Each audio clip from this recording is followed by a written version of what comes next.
नमस्कार. गावरान तडका या यूट्यूब चॅनलवरती तुम्हा सगळ्यांचं अगदी मनापासून स्वागत आहे. तर आज आपल्याला 2 चमचे तांदळापासून खूप अशी आगळी वेगळी रेसिपी करायची. 2 चमचे तांदळापासून सगळ्या घरातल्यांना पुरेल अशी ही रेसिपी होईल. त्याच्यामुळे मी इथे आता बघा, कुठलेही तुम्ही तांदूळ घेऊ शकता तुमच्याकडे जे असतील ते. तर मी ते तांदूळ आणि विलायची वाटून घेतली छान अशी बारीक. तर मी इथे एका साईडला दूध गरम करायला ठेवलं होतं. तर पाहू शकता आपल्या दुधाला छान अशी उकळी आलेली आहे. दुधाला उकळी आल्याच्या नंतर ना त्याच्यामध्ये आपल्याला जे आपण वाटून घेतलं होतं ना तांदूळ आणि वेलची, ते टाकून घ्यायचे. सगळी आपल्याला टाकून घ्यायची आणि त्यानंतर ना आपल्याला हे छान असं मिक्स करून घ्यायचे. तर आज आपल्याला तांदळाची खीर करायची. ती पण खायला एवढी भारी लागते ना, तुम्ही नक्की करून बघा. अशा प्रकारे अगदी झटपट होते, जास्त काही सामानही लागत नाही त्याच्यासाठी. तर नक्की करून बघा. तर हे बघा, हे जे तांदूळ वगैरे टाकल्याच्या नंतर ना मी 10 मिनटं दूध छान असं उकळून घेतलं होतं. त्यानंतर ना आपल्याला त्याच्यामध्ये आता साखर टाकायची. साखर तुम्हाला कितपत खीर गोड लागते त्यानुसार तुम्ही साखरेचं प्रमाण घेऊ शकता. तर आता साखर टाकल्याच्या नंतर ना हे आपल्याला मिक्स करून घ्यायचं आहे.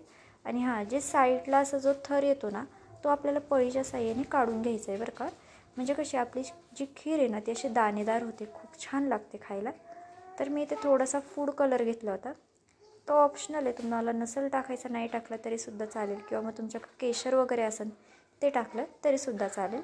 आता हे मिक्स करून घ्यायचं आहे आपल्याला आणि छान अशी आणखी 10 मिनटं आपल्याला ही खीर उकळून घ्यायची. फार वेळ लागत नाही. खीर तुम्ही जर चांगली उकळली ना की खायलासुद्धा खूप छान लागते. तर मी इथे तूप टाकते. हे घरचं तूप आहे, त्याच्यामुळे त्याच्यावरती थोडंसं असं ते लालसर कलर दिसत असेल. घरी केलेलं तूप आहे त्याच्यामुळं. तर तुम्हाला तूप किती टाकायचं आहे ते तुम्ही तुमच्या अंदाजे तुपाचं प्रमाण कमी जास्त करू शकता. तर मी इथे 2 चमचे तूप टाकलेलं आहे. आता तूप टाकल्याच्या नंतर ना आपल्याला हे छान असं मिक्स करून घ्यायचं आहे. आणि मिक्स केल्याच्या नंतर ना पुन्हा एकदा आपल्याला 5 मिनटं खीर छान अशी उकळून घ्यायची. आणि हां, चॅनलवरती जे कोणी नवीन असेल त्यांनी प्लीज एक सबस्क्राईब नक्की करा.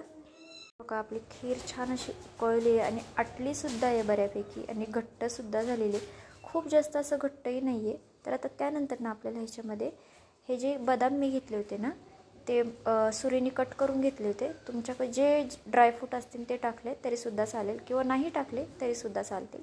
तर आता हे ड्रायफ्रूट टाकल्याच्या नंतर आपल्याला आणखी 2 मिनटं खीर छान अशी उकळून घ्यायची आहे.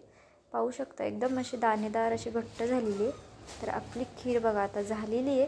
आपल्याला ह्या खिरीला कमीत कमी 20 ते 25 मिनटं लागलेली आहेत. 20 ते 25 मिनटात आपली खीर तयार झालेली आहे. तर रेसिपी तुम्हाला कशी वाटली मला कमेंट करून नक्की सांगा. आपल्याला ह्या टायमाला गॅस बंद करायचा आहे आणि चॅनलवरती जे कोणी नवीन असेल त्यांनी चॅनलला प्लीज एक सबस्क्राईब नक्की करा.